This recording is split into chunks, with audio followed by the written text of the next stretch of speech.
Hello, everyone, and welcome. My name is Sarah, and I'm the host of the Let's Master English podcast.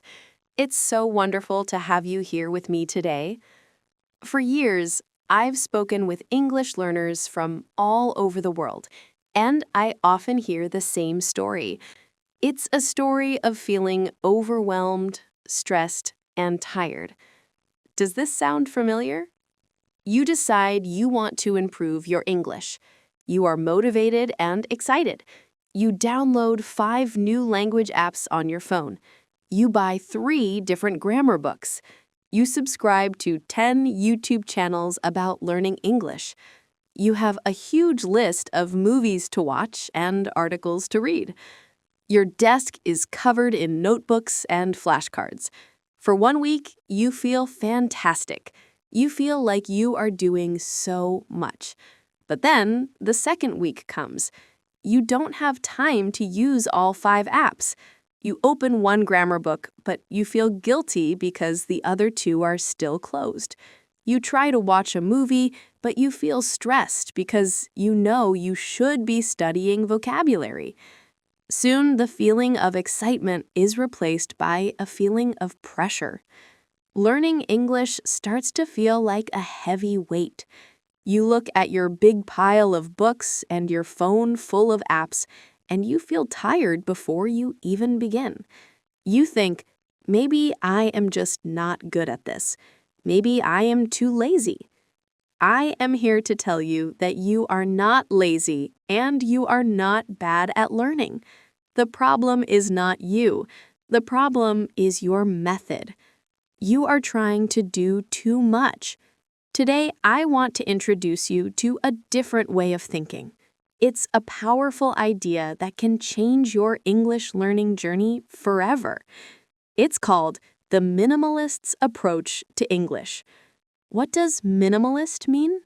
A minimalist is someone who believes that having fewer things can bring more happiness and freedom. Think about a room. A room filled with too much furniture, too many books, and too many objects is difficult to live in. It's hard to move, hard to clean, and hard to find what you need. This is what many people do with their English studies. They fill their learning room with too many things. A minimalist room, on the other hand, has only the essential things. It has a bed, a table, a chair, and a lamp. Everything has a purpose. The room is clean, open, and calm. It's easy to live in and easy to think in. The minimalist approach to English is the same. It is about removing all the unnecessary things so you can focus on what is truly important. It is about achieving more progress by studying less, but studying smarter. In his book, Essentialism, The Disciplined Pursuit of Less, Greg McKeown writes something that I think is perfect for language learners. He says, you cannot overestimate the unimportance of practically everything. Think about that. Most of the things we think are important are actually not. The secret to success is not doing more things, but doing the right things. In this article, I will be your guide. I will show you how to declutter your English learning and build a simple, effective, and joyful system. We will explore the core principles of minimalism, learn practical tips you can start using today, and hear stories from learners around the world who have found success by doing less. Get ready to feel lighter, more focused, and more confident. Let's begin our journey into the minimalist's approach to English. Part 1. The 80-20 Rule and Your English Journey. Before we learn the practical tips, we need to understand a very important idea. This idea is the foundation of minimalist learning. It's called the Pareto Principle, or the 80-20 Rule. This principle was named after an Italian economist, Vilfredo Pareto. Over 100 years ago, he noticed that 80% of the land in Italy was owned by only 20% of the people. He saw this pattern everywhere. For example, in a garden, 80% of the peas came from only 20% of the pea pods. This rule is surprisingly true for almost everything in life, including English. Here is what the 80-20 rule means for you. 80% of your conversation will use only 20% of the vocabulary. 80% of your grammar mistakes come from only 20% of the grammar rules. And 80% of your progress will come from only 20% of your study activities. This is amazing news. It means that you don't need to learn everything. You don't need to know every single word in the dictionary or every complex grammar rule. To become fluent and confident, you only need to focus on the most important 20%. The maximalist learner tries to study 100% of the material and gets tired. The minimalist learner finds the most important 20% and masters it. Let me tell you about a student I once knew, Kenji from Japan.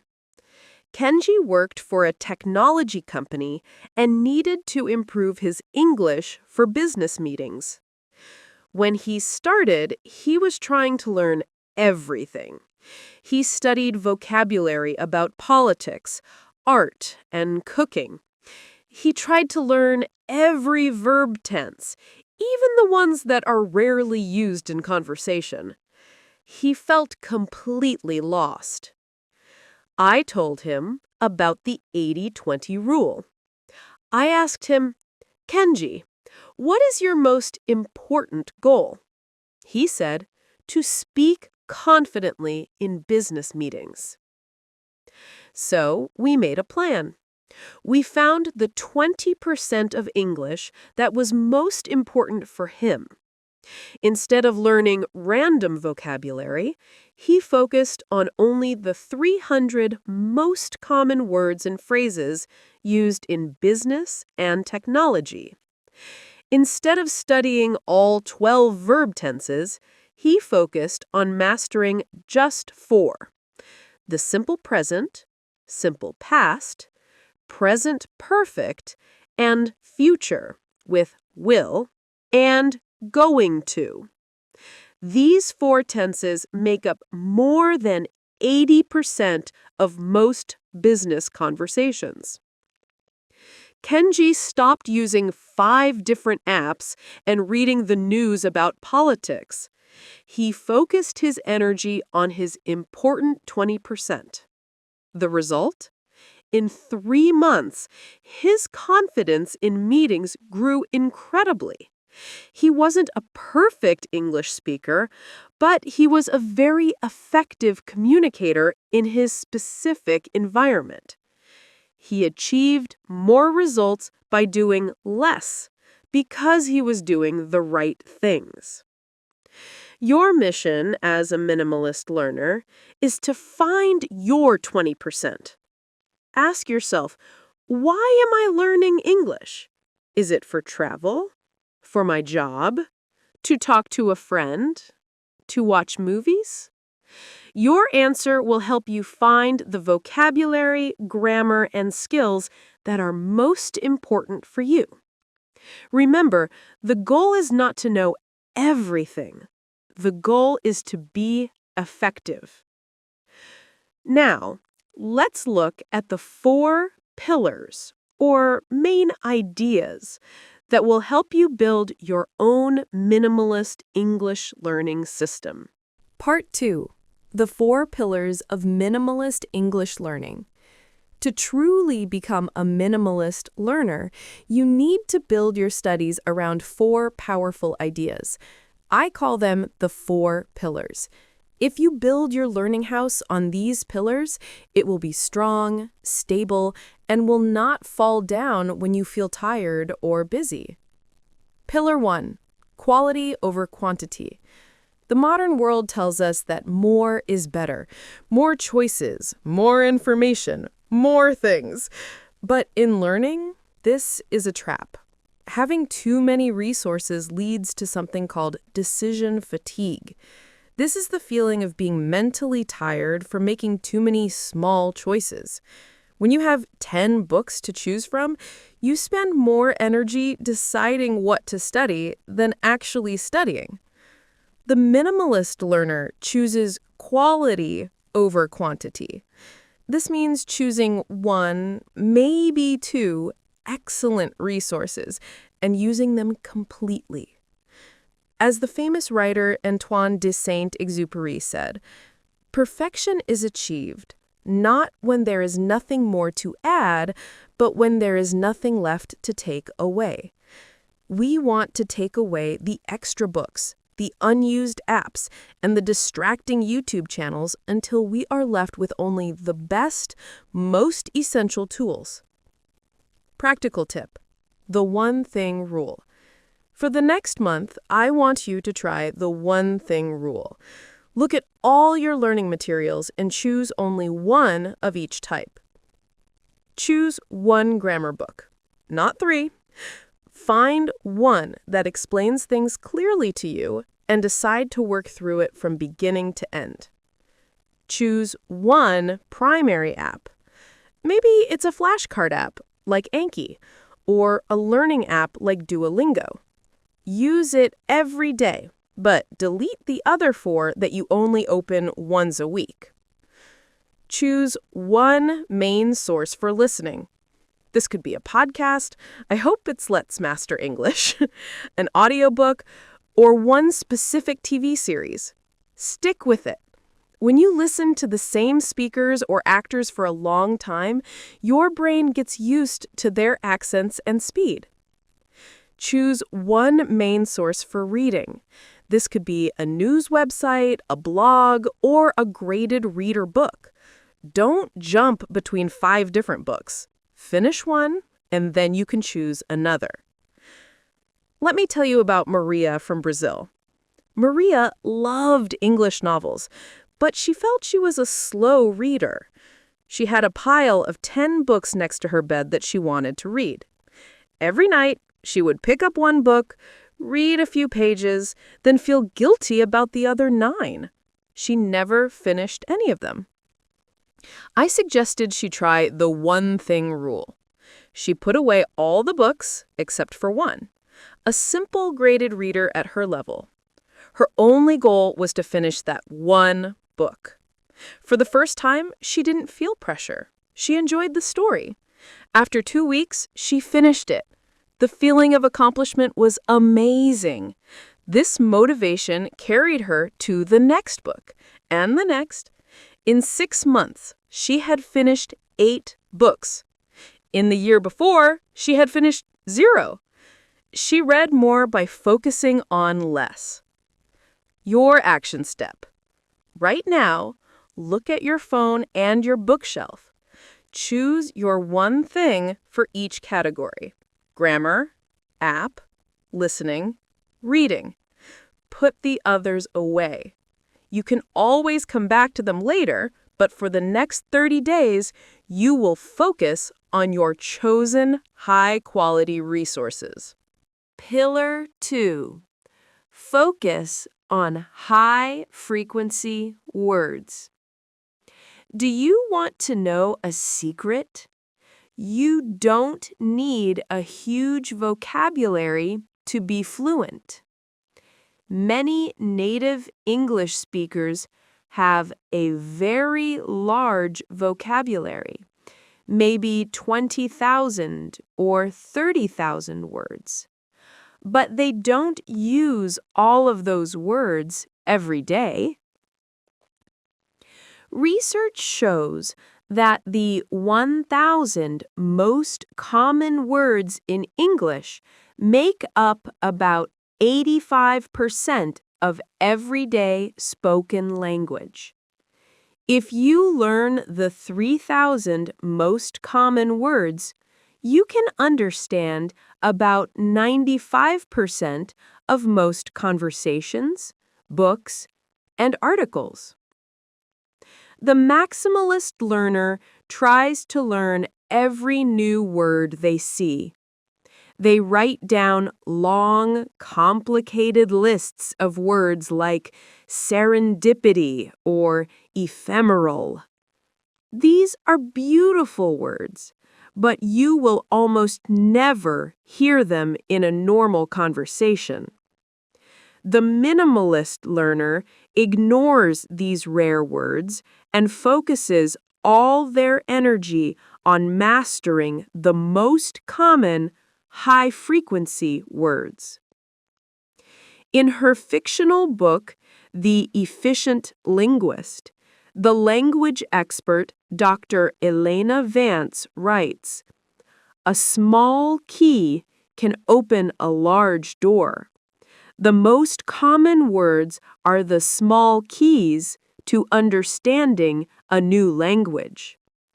This is so true. Why try to build 1,000 different complicated keys when you only need one small set of keys that opens almost every door? Practical tip: use a frequency list. Don't guess which words are the most important. Use the work of experts.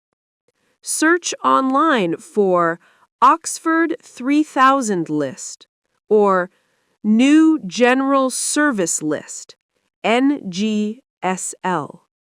These are the lists of the most important and useful words in English, chosen by language experts and computer analysis. Your goal is not just to recognize these words. Your goal is to master them. For each word on the list, you should be able to know its meaning instantly without translating, know how to pronounce it correctly, be able to use it in your own sentence. Instead of learning 20 new words a day, focus on mastering just 3 to 5 high-frequency words. Go deep, not wide. Learn the word go. Then learn its different forms: goes, went, gone. Learn common phrases with it: go out, go on, go for it. One high-frequency word learned deeply is more valuable than 20 rare words learned poorly. Consider the story of Lars from Germany. Lars was an engineer who needed to read technical documents in English. He was using a general vocabulary app, learning words about food, animals, and hobbies. It wasn't helping him. He applied the minimalist principle. He found a list of the 500 most common words in academic and technical English. This is a special list called the Academic Word List. He stopped learning about elephants and strawberries and focused on words like analyze, structure, theory, and factor. His ability to read and understand the documents for his job improved dramatically in just a few weeks. He focused on his specific 20%. Your action step: find a high-frequency word list today. For the next week, don't learn any new vocabulary that is not on that list. Focus on mastering the first 20 or 30 words from the list. Use them, save them, write them. Pillar 3. Active recall over passive review. How do most people study? They read their notes again and again. They highlight text in a book. They watch a grammar video for the second or third time. This is called passive review. It feels like you are studying, but it is not very effective for building strong, long-term memory. Your brain is not working very hard. The minimalist learner knows that the most effective way to remember something is to force your brain to pull the information out. This is called active recall. It is the act of trying to remember something without looking at the answer. Think about it like exercise. Passively watching someone lift weights will not make your muscles stronger. You have to try to lift the weight yourself. The struggle is what builds the muscle. Active recall is exercise for your brain. The struggle to remember is what builds strong memories. Practical tip: the simple explanation technique. This is a powerful active recall method. After you learn something new, for example, a grammar rule like the present perfect continuous, try this. Close your book and put away your notes. Take a blank piece of paper and try to explain the concept in your own words. Write it down as if you are teaching it to a friend who knows nothing about it. Use simple language and create your own example sentences. You will immediately discover what you really know and what you thought you knew. When you get stuck, that is a good thing. It shows you exactly where the weak points are in your understanding. Now you can open the book again, review only that specific weak point, and then try to explain it again. This is much more effective than just rereading the chapter 10 times. It might feel harder, but that difficulty is a sign that you are learning deeply. Another great tool for active recall is flashcards, but many people use them passively. They look at the front of the card and then immediately turn it over to see the answer. A minimalist learner uses them actively. They look at the front of the card and really try to remember the answer.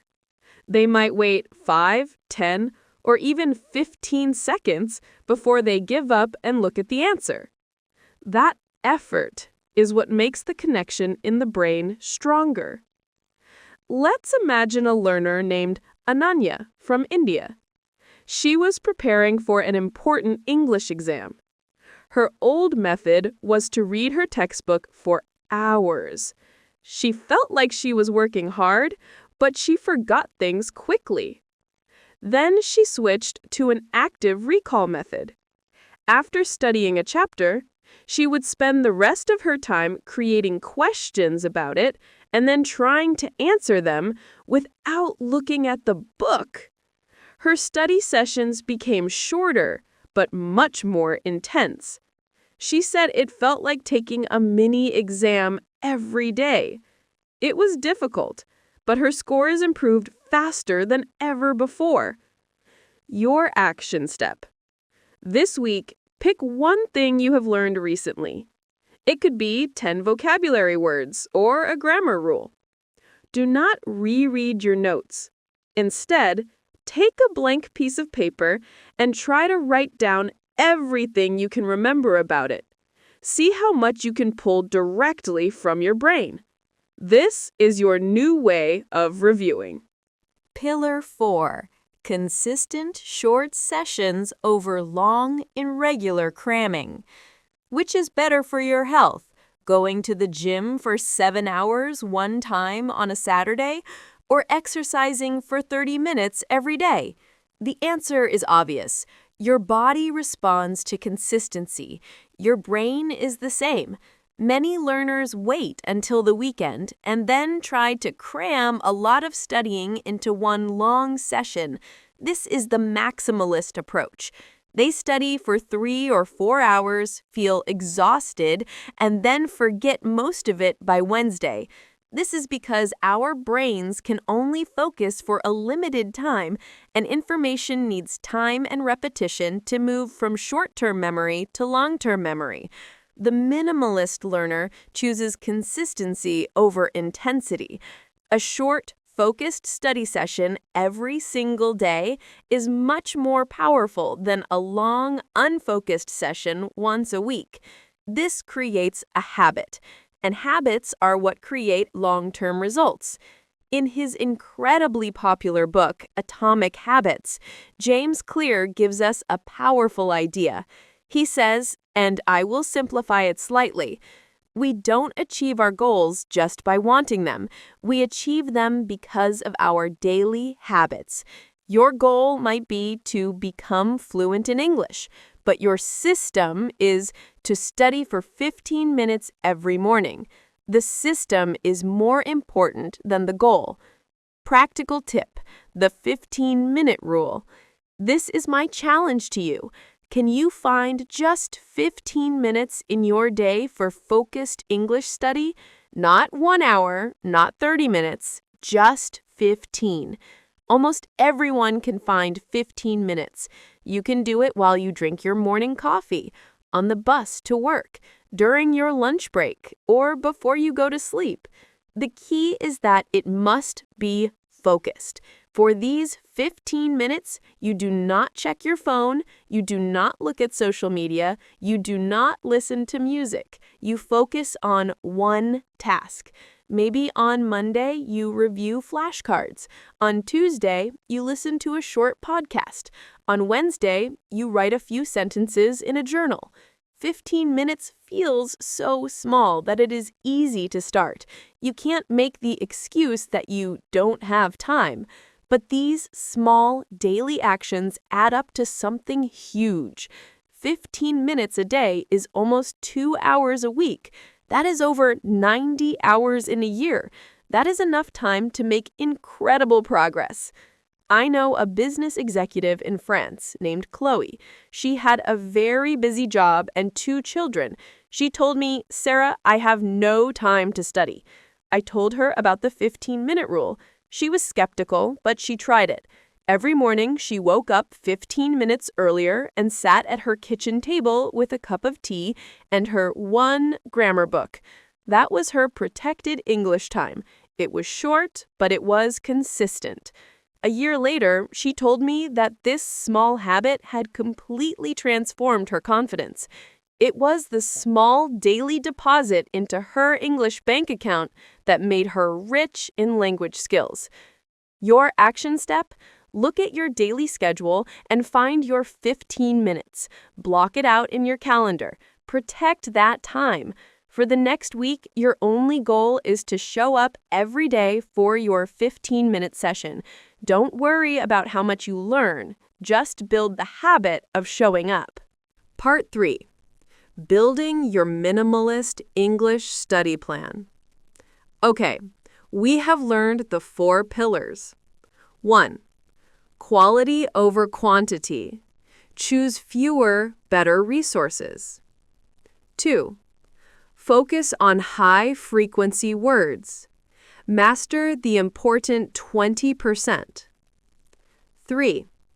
Active recall over passive review. Pull information from your brain. 4. Consistent short sessions. Build a daily habit. Now, let's put it all together.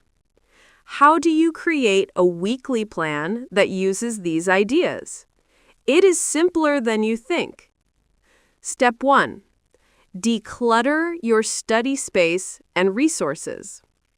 First, do a minimalist cleanup. Look at your learning materials. Be honest. Which books have you not opened in 6 months? Which apps do you never use? Get rid of them. Or at least put them in a box and store them away. Create a clean, simple study space with only your chosen one thing resources. A clear space helps create a clear mind. Step 2. Define your why. Remind yourself of your 20%. Why are you learning English? Write it down on a sticky note and put it where you can see it. For example, I am learning English so I can have a conversation with my cousin in Australia. This why will guide your choices. If your goal is conversation, you should focus more on listening and speaking and less on formal writing. Step 3. Design your simple weekly schedule. Here is a sample 15-minute-a-day schedule. You can change this to fit your own goals and resources. Notice how each day focuses on one simple, clear task. Monday, 15 minutes. Vocabulary with active recall. Take 5 high-frequency words from your list. Don't just read them. Use active recall. Cover the definition and try to remember it. Then write one new sentence for each word. Tuesday, 15 minutes. Focused listening.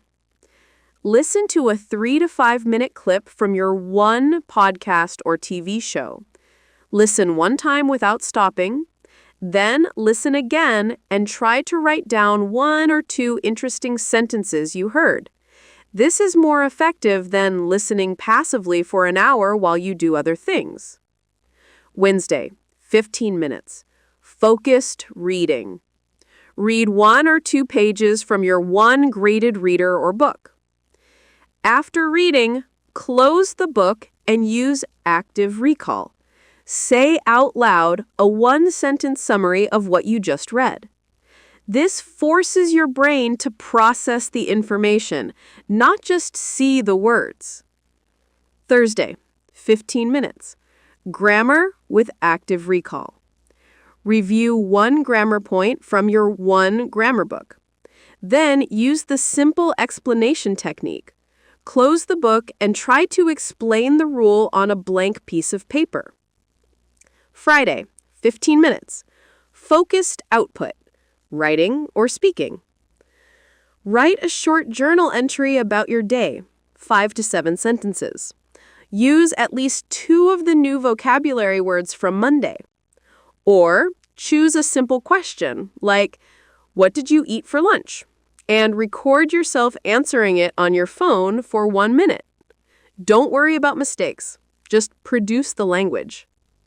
Saturday, 15 minutes. Fun and relaxation. Do something you enjoy in English. Watch a part of a movie, listen to English music and look up the lyrics, or play a simple game in English. This is your reward. Sunday, 15 minutes. Weekly review. Look back at the 5 words and the grammar rule you studied this week. Quickly test yourself using active recall. Can you still remember them? This review is crucial for moving information into your long-term memory. This entire plan takes less than 2 hours per week, but it is focused, balanced, and built on the principles of effective learning. It's a system you can actually stick with even when life gets busy. Conclusion: the freedom of less. We have come to the end of our journey today. I want you to close your eyes for a moment and imagine 2 English learners. The first learner is surrounded by piles of books. Their phone is buzzing with notifications from 10 different apps, and their mind is full of anxiety. They feel a constant pressure to do more, study more, and learn faster. They are stuck, and their motivation is low. The second learner is sitting at a clean desk with just 1 notebook and 1 book. They have a clear, simple plan for the day, 15 minutes of focused study. They know exactly what to do. After their short session, they close their book and get on with their day, feeling a sense of accomplishment and calm. They are making slow but steady and confident progress. Which learner do you want to be? The minimalist approach gives you permission to let go. Let go of the guilt. Let go of the pressure. Let go of the idea that you need to do everything. You can achieve more by doing less. You just have to do the right things and do them consistently. Remember the 4 pillars: quality over quantity, high-frequency words, active recall, and consistent short sessions. Your English learning journey is a marathon, not a sprint. Be kind to yourself. Choose a few excellent tools, focus on what is most essential for you, engage your brain with active methods, and build a simple daily habit you can be proud of. Thank you so much for spending this time with me. I hope you feel inspired to declutter your studies and embrace a simpler, more effective way of learning. This is Sarah from the Let's Master English podcast, reminding you that sometimes the best way to move forward is to take a step back and simplify. Happy learning.